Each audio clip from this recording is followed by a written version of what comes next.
नमस्कार, मी प्रियांका आव्हाड. मॅक्स महाराष्ट्रमध्ये आपलं स्वागत आहे. उद्यापासून बँका आणि पोस्ट ऑफिस चे कर्मचारी 2 दिवसाच्या संपावर जाणार आहे. नेमकं संपावर जाण्यामागे काय कारण आहे आपण जाणून घेणार आहोत. आपल्यासोबत विश्वास उडगी सर आहेत, त्यांच्याकडून आपण जाणून घेणार आहोत. सर, काय सांगाल, उद्यापासून बँका आणि इतर कर्मचारी हे संपावर जाणार आहेत, काय? होय, उद्या बँका बंद असतील, पण त्याचबरोबर BSNL बंद असेल, LIC बंद असेल, GIC बंद असेल, पोस्ट बंद असेल आणि एकूणच सार्वजनिक क्षेत्रातल्या सर्व कंपन्या आणि या देशातील केंद्र सरकारचे कर्मचारी आणि एकूणच या देशातला जो औद्योगिक कामगार आहे तो संपूर्णपणे संपामध्ये आहे. या संपाची व्याप्ती मोठी आहे. आम्ही जरी बँक क्षेत्रातले असलो आणि बँका या मोदी सरकारने गेल्या 4.5 वर्षात अक्षरशः भुईसपाट केलेल्या आहेत आणि त्याचं एकत्रीकरण करून नंतर मग त्याचं खाजगीकरण करणं हा त्यांचा पुढचा मुद्दा आहे.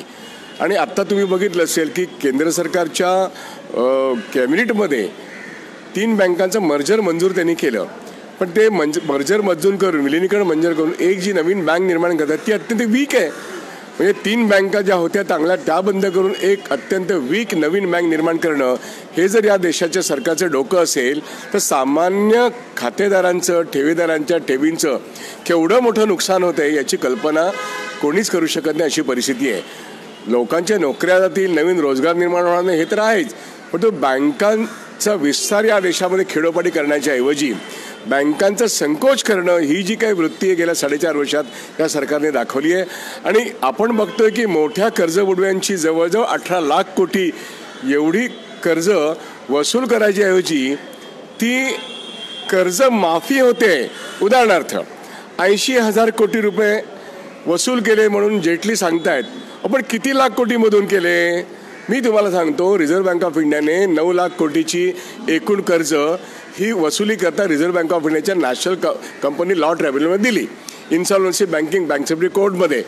पण मग त्यातले 80,000 कोटी आले, पण 9 लाख कोटीमधले 80,000 कोटी आले याचा अर्थ 1/9 पण नाही. मग बाकीचे पैसे ही राईट ऑफ करायची तर तिथे होणारच आहे, परंतु ती कर्जमाफी मोठ्या कॉर्पोरेट उद्योगांना झालेली आहे. त्यामुळे बँकांचं कंबळ मोडलं जात आहे. बँका उभ्याच राहू शकत नाहीत आणि मग ते सांगणार विलिनीकरण करा, मग खाजगीकरण करा. मग या पद्धतीने इंदिरा गांधींनी बँकांचं राष्ट्रीयकरण जे यशस्वी केलं, देशाची अर्थव्यवस्था मजबूत केली. ती अर्थव्यवस्था मजबूत झाल्यानंतर कॉर्पोरेट कंपन्यांनी मोठी कर्ज उचलली, ती कर्ज परत केली नाहीत आणि परत करणाऱ्यांना शिक्षा करण्याच्या ऐवजी, म्हणजे विजय मल्ल्यासारखे 7,000 लोक त्यांना शिक्षा करण्याच्या ऐवजी, त्यांच्याकडून कर्ज वसुली करण्याच्या ऐवजी आज बँकांना शिक्षा होते. अशा तऱ्हेचे हे सरकार बँकांच्या बाबतीत धोरण. हीच गोष्ट LICच्या बाबतीत, हीच गोष्ट GICच्या बाबतीत, हीच गोष्ट पोस्टाच्या बाबतीमध्ये, हीच गोष्ट पोर्ट ट्रस्टच्या बाबतीमध्ये होते. आणि म्हणून जेवढ्या सार्वजनिक कंपन्या आहेत, मग ऑइल असेल, स्टील असेल, कोल असेल, पब्लिक सेक्टर असेल, त्या ठिकाणी सरकार पैसा खेचते आणि सरकारी कंपन्या मोडून काढते आहेत. आणि ह्या सगळ्या प्रकारामध्ये आपण बघतो की आता केवळ एअर इंडिया नव्हे तर ऑइल कंपन्या, खाण कंपन्या, तेल कंपन्या, बँक आणि इन्शुरन्स कंपन्या, रेल्वे आणि पोस्ट या सगळ्या गोष्टीमध्ये सरकारचा हस्तक्षेप म्हणजे कॉर्पोरेटचा हस्तक्षेप होतोय आणि त्यातून ते प्रचंड लाखो कोटी रुपये कमवत आहेत आणि देशाच्या अर्थव्यवस्थेला फार मोठं भगदाड पडत आहेत. आणि म्हणून या ठिकाणचे सगळे कामगार एकत्र येऊन आज सरकारच्या कामगार विरोधी धोरणाविरुद्ध हल्लाबोल संप करतायत. तो 8 आणि 9 तारखेला आहे. आता ह्याच्यामध्ये AITC आहे, इंटक आहे, CITU आहे, HMS आहे, NTU आहे, सगळ्या 11 केंद्रीय कामगार संघटना आणि 40 मोठ्या उद्योगातल्या सर्व मोठ्या बलिष्ठ आणि छोट्या संघटना यांचा ह्याच्यात समावेश आहे. हा संघटित वर्ग सुमारे 4 कोटीचा आहे.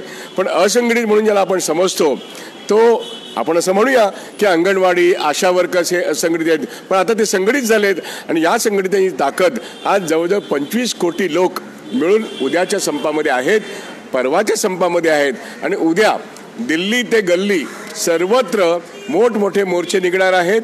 हे संप यशस्वी करून झाल्यानंतर आहेत आणि संप यशस्वी करणं म्हणजे उद्योगामध्ये संप यशस्वी होणं, पासून ते अंगणवाडी आणि आशा वर्कर्स संपावर जाणं आणि आझाद मैदान असेल किंवा जंतर मंतर असेल, मोठे मेळावे होतील, जिल्हा पातळीवरती मोठे मेळावे होतील आणि त्याचं स्वरूप फार मोठं असेल. उदाहरणार्थ मुंबईमध्ये 10:30 वाजता आझाद मैदानावरती किमान 25,000 लोक या मेळाव्यात येतील.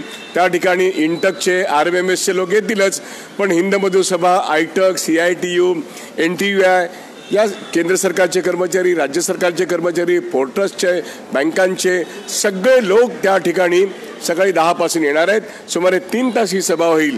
त्यामुळे बँका बंद असतील, इन्शुरन्स बंद असेल, पोर्ट ट्रस्ट बंद असेल, सरकारी कर्मचारी पाठिंबा देतील, अशा रीतीने एक पोस्ट बंद असेल. त्यामुळे या सर्व क्षेत्रातले लोक एक मोदी विरोधी, त्यांच्या कामगार विरोधी धोरणाचा निव्वळ निषेध करून बसणार नसून ते संप करून 2 दिवस एक हल्लाबोल अशा तऱ्हेने तो त्यांचा आक्रमक व्यवहार आहे. शेतकऱ्यांनी दिल्लीमध्ये 208 संघटनांनी जो 4-5 लाख लोकांचा एक मोठा मोर्चा काढला होता, ज्याला सर्व विरोधी पक्षांनी पाठिंबा दिला होता. त्यानंतर मोदी सरकारने पाहिलं की 3 राज्यांमधून सत्तेतून पाय उतार व्हावंच लागलं. 5 राज्यातून BJP जवळजवळ नामशेष होत आलेली आहे. महाराष्ट्रासकट आता अन्य ठिकाणी लोकसभा आणि विधानसभेचे जे इलेक्शन होत आहेत त्या ठिकाणी उद्याचा आणि परवाचा कामगार वर्गाचा संप जो 25 कोटी लोकांना प्रभाव टाकणार आहे, त्यातून मोदी सरकार पायउतार करणं या दृष्टीने कामगार आता संतापून त्याचा जो एल्गार आहे तो व्यक्त करतो आहे. आणि तो व्यक्त महाराष्ट्राचेच नव्हे तर या देशाच्या सर्व राज्यांच्या राजधानींमध्ये आणि जिल्ह्यांमध्ये तो प्रकट होणार आहे. आणि म्हणून माध्यमांना विनंती आमची अशी आहे की शेतकऱ्यांचे हाल जसे तुम्ही प्रसिद्धीत आणून तो शेतकऱ्यांचा प्रश्न ऐरणीवर आणला, तसा कामगारांचा प्रश्नसुद्धा वारंवार तुम्ही ऐरणीवर आणलेलाच आहात. पण उद्याचा जो कामगारांचा जो हल्लाबोल संप आहे तो या सरकारच्या वर्मावरतीच घाव घालणारा आहे. कारण कामगार कायदे बदलून कामगाराला कामगार कायद्यातून नष्ट करणारा भाजप, त्याला पायउतार करणं असंच कामगार वर्गाने शपथ घेतलेली आहेत. त्याच्यामध्ये शिवसेनेची कामगार सेना, आम्ही त्यांना विनंती केली की तुम्ही या, पण त्यांनी हो किंवा नाही असं म्हटलेलं नाही आहे. आम्ही विशेष करून विनंती केली. भारतीय मजदूर संघाने येण्याचा प्रश्नच नाही, कारण कधी भाजपची संघटना आहे. पण भाजप आणि सेना वगळता सर्वच कामगार संघटना आणि सर्वच राजकीय पक्ष या संपामध्ये आम्हाला पाठिंबा देत आहेत. आणि म्हणून हा या देशातल्या 25 कोटी जनतेचा एक एल्गार तुम्हाला बघायला मिळेल. आणि कामगारांचे 12 महत्त्वाच्या मागण्या आहेत. त्या महत्त्वाच्या मागण्यांमध्ये जर प्रमुख जर म्हणायचं असेल तर किमान वेतन कायदा हा 18,000 रुपये किमान वेतन मिळालं पाहिजे, ही पहिली मागणी आहे. नागरिक 60 वर्षाचा झाल्यानंतर तो शेतकरी असेल किंवा कामगार असेल त्याला 3,000 रुपये पेन्शन मिळणं, सर्वांना शिक्षण, सर्वांना आरोग्य आणि सर्वांना रेशन यासाठी एकूण बजेटमध्ये किमान 12% तरतूद करा, ही एक महत्त्वाची मागणी आहे. कामगार कायद्यामध्ये जे बदल घडवलेले आहेत त्या कामगारातून कामगाराचे हक्क जे काढून घेण्यात सरकार आत्तापर्यंत तरी यशस्वी झाले, ते जर कायदे त्यातले आमचे अधिकार जर तुम्ही परत केले नाहीत आणि भांडवलदाराच्या बाजूने तुम्ही जे कायदे केले आहेत तर त्याचा एक प्रतिशोध म्हणून निश्चितपणे निवडणुकीमध्ये आम्ही तुम्हाला नोट पण देणार नाही आणि वोट पण देणार नाही, या पद्धतीने कामगार वर्गाचा अप्रोच आहे. आणि आमचं म्हणणं आहे की रोजगार वाढला पाहिजे, रोजगार कमी होता कामा नये. आमचं म्हणणं आहे की बेकारी घालवा आणि महागाई रोखा, अशा सगळ्या व्यापक मागण्या घेऊन आम्ही या उद्याच्या संपात उतरलेलो आहोत. मुख्य म्हणजे हा संप कामगारांच्या 12 मागण्यांच्या बरोबरच याला एक राजकीय स्वरूप आलेलं आहे. कारण संविधानावरती हल्ला करणार हे सरकार, कामगारांच्या कायद्यातून त्यांचे अधिकार काढून घेणार आहे सरकार, कामगारांचा अभिव्यक्ती स्वातंत्र्य हिरावून घेणार आहे सरकार, हे टिकताच कामा नये या मताशी हे सरकार, या मताशी कामगार वर्ग आलेला आहे. आणि म्हणून त्याला एक राजकीय टोक आला आहे. नयनतारा सहगलच्या निमित्ताने साहित्यिकांमध्ये आणि पत्रकारांमध्ये चर्चा चालू आहे, कामगारांमध्ये सुद्धा तशाच पद्धतीने ही चर्चा चालू आहे की प्रत्येक गोष्टीचं राजकारण करणारं मोदी सरकार, त्याला हटवल्याशिवाय कामगारांचे अधिकार पुनर्स्थापित होणार नाहीत. आणि म्हणून उद्याच्या संपाला खूप मोठं महत्त्व आहे. एकंदरीत सर, गेल्या 4 वर्षापासून जी अर्थव्यवस्था आपण बघतोय, एकंदरीत तुमचं असं म्हणणं आहे की ही आपली देशाची अर्थव्यवस्था ही धोक्यात आलेली आहे? देशाची अर्थव्यवस्था ही धोक्यात केव्हाच आलेली आहे. नोटाबंदीचा निर्णय घेणं आणि GST ज्या पद्धतीने अंमलात आलेलं आहे तेव्हा ती धोक्यात आलेलीच आहे. रिझर्व्ह बँक ऑफ इंडियाची ऑटॉनॉमी, अनेक स्वायत्त संस्थांची गळचेपी, त्याच्यातला हस्तक्षेप, रिझर्व्ह बँक ऑफ इंडियाच्या रिझर्व्ह फंडातून 4 लाख कोटी काढून घेण्यासाठी सरकारने RBIच्या कायद्यामधला जो सेक्शन 7 आहे तो इन्व्होक करून रिझर्व्ह बँक ऑफ इंडियाच्या गव्हर्नरला राजीनामा द्यायला लावलं. नवीन गव्हर्नर आले.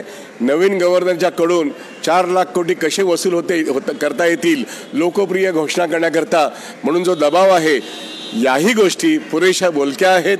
आणि म्हणून केवळ आर्थिक मागण्यांवरती लक्ष केंद्रित करून चालणार नाही, तर सरकारचं जे एकूणच आर्थिक व्यवस्थेचं जे संचालन आहे त्या संचालनामध्ये रिझर्व्ह बँक ऑफ इंडिया एखाद्या कॉर्पोरेट कंपनीमध्ये त्याचं परिवर्तन करावं या पद्धतीने ते RBIकडे बघतात. त्याच पद्धतीने बँका आणि LICचा वापर आपल्या योजनांकरताच फक्त असावं अशा पद्धतीने ते करतायत. आणि राष्ट्रीयकरणाचा जो मुख्य गाभा आहे की जनसामान्यांपर्यंत ज्यांच्याकडे आर्थिक पत नाही त्यांना पत मिळवून देण्याकरता हे काम केलं पाहिजे, त्याच्याऐवजी ते फक्त भांडवलदारांना कर्ज पुरवठा करण्याकरताच बँका आणि LICचा वापर करू पाहतात. आम्हाला हे मान्य नाही आहे. आणि म्हणून मोदी सरकारचं एकूणच आर्थिक धोरण हे GDP घालवणार आहे. जवळजवळ 2.5 ते 3% GDP या मोदी सरकारच्या 5 वर्षाच्या कालखंडात संपलेला आहे. बँका भुईसपाट झाल्या आहेत आणि शेतकरी आणि कामगारांचं प्रचंड मोठं नुकसान या सरकारने केलं आहे. आणि म्हणून आर्थिक व्यवस्था ही पूर्णपणे कोलमडलेली आहे आणि म्हणून हे सरकार गेलं पाहिजे. आत्ताच नुकतंच सर कॅबिनेटने जे मागासवर्गीय सवर्णांना 10% आरक्षण देण्याचं जाहीर केलेलं आहे. तर या 10% वाढीव झाल्यामुळे काय बदल आणि काय फरक पडणार आहे? काय मुख्य प्रश्न काय आहे की डॉक्टर बाबासाहेबांनी जेव्हा आरक्षण मान्य केलं त्याच्यामध्ये नोकरी जेव्हा निर्माण होते, म्हणजे उदाहरणार्थ 100 नोकऱ्या जर निर्माण झाल्या तर SC STच्या 22.5 नोकऱ्या निर्माण करणं हा त्याचा अर्थ आहे. आणि त्याही पुरेशा झालेल्या नाहीत आपल्या 70 वर्षामध्ये, कारण नोकऱ्या फारशा निर्माणच झाल्या नाहीत. आणि आता नोकऱ्याच निर्माण न होत असताना आरक्षण निर्माण करणं ही एक क्रूर चेष्टा आहे. SC ST